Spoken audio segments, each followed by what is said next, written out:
मेरी शादी को 19 साल हो गए हैं, पर मैं माँ नहीं बन पाई हूँ अब तक। 19 साल काफ़ी लंबा समय है एक महिला के लिए। लाखों का ट्रीटमेंट कराने के लिए ना जाने कहाँ कहाँ नहीं गई मैं, पर डॉक्टरों ने मुझे यह कहकर निराश कर दिया कि अब मैं कभी माँ नहीं बन सकती। बहुत परेशान रहने लगे हम। समझ ही नहीं आ रहा था कि क्या करूं। ऐसा लग रहा था जैसे मेरी पूरी दुनिया ही उजड़ गई हो। लोगों के ताने सुन सुनकर जिंदगी जीने की इच्छा ही नहीं हो रही थी। अचानक से कुछ ऐसा हुआ मेरी ज़िंदगी में कि मेरी ज़िंदगी ही बदल गई और आज मैं अपनी ज़िंदगी में बहुत खुश हूँ। मैं सीमा हूँ। यह कहानी 55 साल पुरानी है। जब मैं 16 साल की थी तो मेरी शादी कर दी गई। उस वक्त जब नई नई शादी हुई तो मेरे पति उस वक्त पढ़ाई कर रहे थे, जिस वजह से हमने बच्चे के बारे में सोचा ही नहीं। सोचे थे 2-4 साल के बाद हम बच्चे प्लान कर लेंगे, पर जब 2-4 साल गुजर गए और जब हमने बच्चों की प्लानिंग की, सोची, तो हम कंसीव नहीं कर पा रहे थे। शुरू शुरू में तो ऐसा लगा जैसे बस ऐसे ही है, कोई बात नहीं, हो जाएगा। धीरे धीरे 1-2 साल और निकल गए और ऐसे करते करते पूरे के पूरे 19 साल निकल गए और हमारी गोद सूनी ही रह गई। लोगों के ताने सुन सुनकर परेशान हो गए हम तो।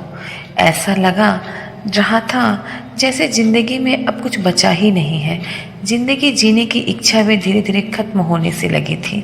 हमने ना जाने कितनी ही ट्रीटमेंट करवा लिए, बड़े बड़े अस्पतालों में जाके, बड़े बड़े शहरों में जाकर, महीने महीने दिन वहाँ रुककर हमने ना जाने कितने पैसे खर्च कर दिए, पर कोई परिणाम नहीं निकला।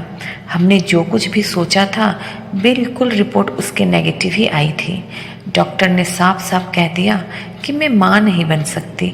लोगों के ताने सुन सुनकर जैसे अधमरी से हो गए थे हम दोनों लोग बहुत ही हीन भावना से देखने लगे थे। ऐसा लगता था मैं माँ नहीं बन पाई हूँ तो ना जाने ऐसा कौन सा पाप कर दी हूँ। लोग बहुत बेचारी की नज़र से देखने लगे थे हमें। ऐसा लगता था जैसे मैं कितनी लाचार हूँ, कितनी बेचारी हूँ। समझ ही नहीं आता था क्या करूँ। जब भी कोई मिलता है तो तरस खाकर ही बातें करता। जिंदगी पूरी तरह से छीन सी गई थी। माँ नहीं बन पाने का जो दर्द होता है ना, वह एक औरत ही समझ सकती है। औरत ही क्यों, मेरे साथ तो मेरे पति ने भी सब कुछ सहन किया है। वह दर्द, वह घुटन भरी जिंदगी, वह तकलीफ, वह लोगों के देखने का नज़रिया, सब बिल्कुल बदल जाता है जब लोग आपसे बातें कहते हैं ना तो तरस खाकर बातें करते हैं। रात हो या दिन, जिस दर्द से मैं गुजरती थी उसे अच्छे तरीके से कोई नहीं जान सकता। जो दर्द मैंने 19 साल तक जिया है ना, वो सिर्फ और सिर्फ मेरा ही दर्द है। मैं किसी को बयान नहीं कर सकती। वह तकलीफ, वह दर्द, वह लोगों के ताने, छोटे छोटे बातों में रोक टोक लगाना, बहुत सारी दिक्कतों का सामना करना पड़ा मुझे। ज़िंदगी में मेरी खुद की ख्वाहिश तो अलग अलग ही थी। मैं खुद अंदर अंदर टूटे जा रही थी, परेशान हुए जा रही थी। हमारी तकलीफ़ों को तो कोई देखने वाला ही नहीं था। लोग हिम्मत देने के बजाय दुनिया भर की बातें बताया करते थे। लोगों ने जहाँ जहाँ मुझे कहा मैं वहाँ वहाँ गई। ऐसा कोई जगह बचा नहीं था जहाँ मैं अपनी ट्रीटमेंट कराने के लिए ना गई हूँ। पर अब बस उम्मीद खत्म सी हो चुकी थी। सभी जगह से हार मान चुकी थी। अचानक से एक दिन एक अस्पताल में गई। अस्पताल में माँ दुर्गा की मूर्ति रखी थी। मैं नहीं जानती थी मैं वहाँ क्यों बैठकर रो रही थी, पर मैं वहाँ बहुत रो रही थी। मेरे आंखों से आंसू ही बस बह रहे थे और बंद ही नहीं हो रहे थे, क्योंकि डॉक्टर ने क्लियर कह दिया था कि अब कोई चांसेस नहीं है। या तो अब बच्चा अडॉप्ट कर लीजिए या फिर आप अपने तरीके से जो भी हो सकता है बताइए, फिर हम वैसा ही करेंगे। आंख से आंसू रुकने के नाम ही नहीं ले रहे थे। एडॉप्शन की बातों से हमें तो कोई एतराज़ नहीं था, पर परिवार वाले इसके लिए राजी नहीं थे। बहुत सारी दिक्कतें जा रही थी। पहले के समय में एडॉप्शन बहुत बड़ी बात थी। इतनी चिंता में मैं बैठी पड़ी थी कि कुछ नहीं समझ में आ रहा था कि क्या करूं, कि अचानक से एक महिला मेरे पास आई। मैं नहीं जानती वह कौन थी या कौन है, पर वह मुझे मेरे रोने का कारण पूछने लगी। मैंने उसे बताया कि मेरी ज़िंदगी में कुछ नहीं बचा है। मुझे समझ ही नहीं आ रहा कि मैं जीवन भर के लिए गोद सूनी ही रहने दूं या फिर बच्चा अडॉप्ट करूं। अपने परिवार वालों को कैसे समझाऊं? बहुत परेशान हूं मैं, कुछ नहीं बचा मेरी ज़िंदगी में। तभी अचानक से उस महिला ने मुझे कहा कि कुछ भी मत करो, टेंशन ही क्यों लेना है, कुछ भी नहीं होगा, बस विश्वास रखो, अपने आप को विश्वास में बांधो। एक बार मन में विश्वास करके तो देखो, तुम्हारी गोद जरूर भरेगी, यह मैं तुम्हें यकीन दिलाती हूँ। मैं बोली, पर ऐसा कैसे हो सकता है, ऐसा चमत्कार होगा कैसे? उसने मुझसे कहा कि माँ दुर्गा के पास बैठी हो और पूछ रही हो कि ऐसा कैसे होगा। तुम्हें कुछ भी नहीं करना है, नवरात्र आने ही वाला है। तुम एक काम करो, नवरात्र में 9 दिन का पाठ करो, सुबह शाम पूजा करो और एक टाइम फल से अपना उपवास तोड़ना, यानी 9 दिन तुम्हें फल पर ही रहना है और तुम्हें नवरात्र का 9 दिन का पाठ करना है और इतनी श्रद्धा और लगन से करना और इतना विश्वास रखकर करना मन में कि तुम्हारी मनोकामना पूर्ण होकर ही रहेगी। इस विश्वास के साथ तुम पूजा को करना। मुझे लगा नवरात्रि तो करना है, जब दुनिया में सब कुछ करके देख ली और कुछ नहीं निकला, ना जाने कहाँ कहाँ नहीं गई, पर कहीं से परिणाम पॉजिटिव नहीं आए। अब तो ऐसे भी हम हार मान चुके हैं, मेरे पास खोने के लिए ऐसे भी कुछ नहीं बचा है, तो नवरात्र कौन सी बहुत बड़ी चीज़ है, कर लूँगी। मैं भी मन में ठान ली। मैं घर वापस आई। उसके कुछ दिन यानी 15 से 20 दिन के बाद ही नवरात्र की पूजा थी। मैं घर वापस आई और नवरात्र की पूजा में लग गई। जब मैं नवरात्र की पूजा में लीन हो गई तो एक अजीब सी शक्ति, अजीब सी ऊर्जा मेरे अंदर समा गई। मैं बहुत अच्छे तरीके से नवरात्र की पूजा को पूर्ण की, बहुत ही ध्यान मग्न होकर, बहुत ही ज़्यादा। मैं इतना ध्यान मग्न थी नवरात्र के पूजा में कि मुझे वो 9 दिन कैसे बीत गए मुझे पता ही नहीं चला। जैसे जैसे दिन बीत रहा था, एक अजीब सी एनर्जी मेरे शरीर में आती गई, एक अजीब सी ऊर्जा का एहसास मैं करती गई। मैं नहीं जानती यह क्या था, मुझे कुछ भी नहीं पता था। उसके बाद मेरी नवरात्र की पूजा पूर्ण हुई। सब कुछ बहुत अच्छे से हो रहा था। मेरे परिवार वालों ने भी मेरा बहुत साथ दिया, क्योंकि वह भी जानते थे कि मैं थक चुकी हूँ।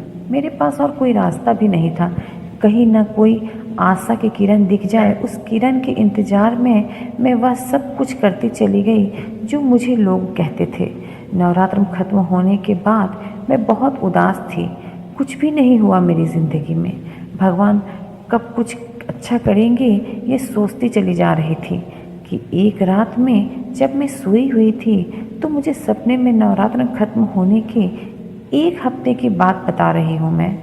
1 हफ्ते बाद जब मैं सपने में सोई हुई थी तो मैंने सपने में देखा कि एक महिला मेरे पास आई है। साधारण सी महिला थी।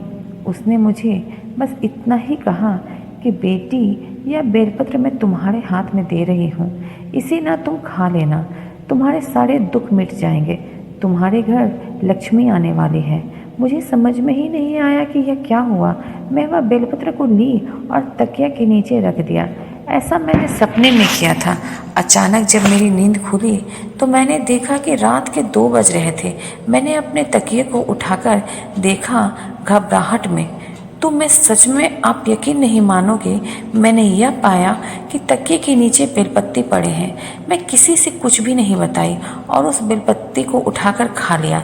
यह क्या था मुझे भी नहीं पता, पर मेरे साथ बहुत ही अजीब घटना हुई थी। मेरे साथ मुझे कुछ समझ ही नहीं आ रहा था। मैं सुबह उठी, अपने परिवार के सदस्यों को यह कहानी बताई कि रात में मैंने सपना देखा और जो बेलपत्ती मुझे मिले थे मैंने उसे हकीकत में खाया है। मेरे घर वालों ने कहा कि अच्छी बात है अगर ऐसा कुछ हुआ है तो, पर हो गया, अब किसी से कुछ बताने की ज़रूरत नहीं है, रहने दो, मत कुछ कहो। मैं भी चुप रह गई। जब 1 महीना बीता तो मेरी तबीयत बिगड़ गई, खूब उल्टियाँ चालू हो गई। जब मैं हॉस्पिटल गई तो वह हो गया जिसकी मैं कल्पना नहीं की थी कि मैं प्रेग्नेंट हूँ, मैं माँ बनने वाली हूँ। जिस शब्द को सुनने के लिए मैं आज 19 साल से बेचैन थी, वह सब मेरे कानों में सुनाई दे रहे थे। मैं बहुत खुश थी। मेरे परिवार वालों ने तो जैसे मैं उन बातों को अपने शब्दों में बता भी नहीं सकती आपको। इतनी खुशी की लहर थी चारों ओर कि मैं क्या बताऊं। यह माँ का ही चमत्कार था कि मैं माँ बनने वाली थी। मैं बहुत खुश थी, बहुत ही ज़्यादा। कुछ दिन निकलते चले गए, वक्त गुजरता चला गया। मेरी सासू माँ बात बात पे कहा करती थी कि हमारे घर पोता आने वाला है, हमारे घर पोता आने वाला है, देखना।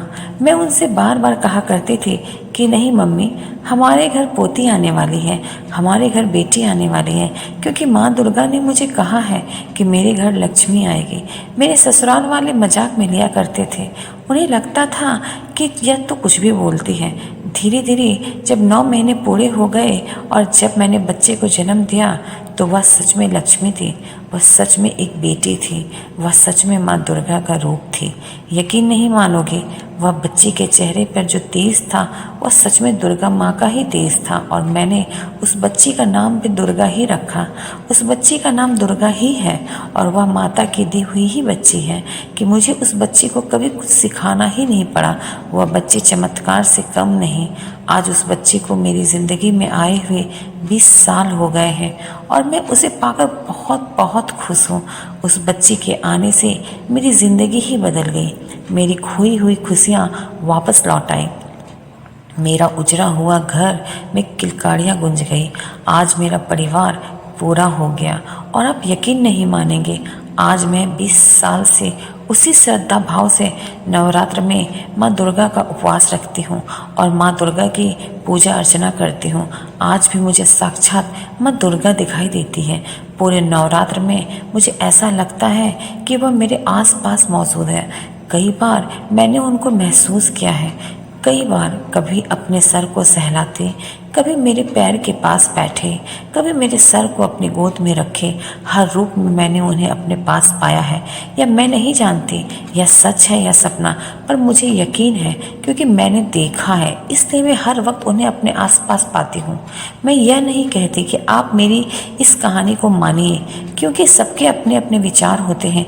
मानो या ना मानो यह आप पर निर्भर करता है, पर यह कहानी कोई घिसी पिटी कहानी नहीं, यह मेरी सच की घटना है जो मेरे साथ हुआ। मैं दुआ करती हूँ आप सभी के लिए, आप सभी के मन में भी अगर कोई अधूरी इच्छाएं हैं जो आप पूरा करना चाहती हो तो माँ दुर्गा के असीम कृपा से आप सभी की मनोकामनाएं पूर्ण हो। अगर सच में कुछ पाना है तो एक बार मन में आवाज़ लगाकर तो देखिए, एक बार उनकी आराधना कर तो देख लीजिए। हो सके जो आज तक नहीं हुआ वह चमत्कार आपकी ज़िंदगी में भी हो जाए जो मेरे साथ हुआ। एक बार आजमा कर तो देखिए। इसके बाद मैं ना जाने यह कहानी कितनों को बताई हूँ और आप यकीन नहीं करेंगे, उनमें से जितने भी लोगों को ये कहानी मैंने बताई है उनमें से सभी ने अपने जीवन की परेशानियों को दूर कर लिया है। ये सच्ची घटना किसी ने मेरे साथ शेयर की थी जिसे मैंने आपके साथ शेयर किया है। अगर आपके साथ भी ऐसी कुछ हुआ है जो आप हमें बताना चाहते हैं तो आप कमेंट के द्वारा शेयर कर सकते हैं, क्योंकि एक दूसरे की कहानी जानने से ही तो हमें प्रोत्साहन मिलता है, हिम्मत मिलती है, एक अलग तरह की ऊर्जा हमारे अंदर विकसित होती है। तो चलिए फ्रेंड्स, मिलते हैं अगली वीडियो में। तब तक के लिए bye, take care. Please like, share and subscribe my channel. अगर आप मेरे चैनल पर नए हैं तो प्लीज़ मेरे चैनल को पूरी विज़िट कीजिए और अगर आपको मेरी कहानी अच्छी लग रही है तो प्लीज़ सब्सक्राइब करना मत भूलिए। Thank you so much.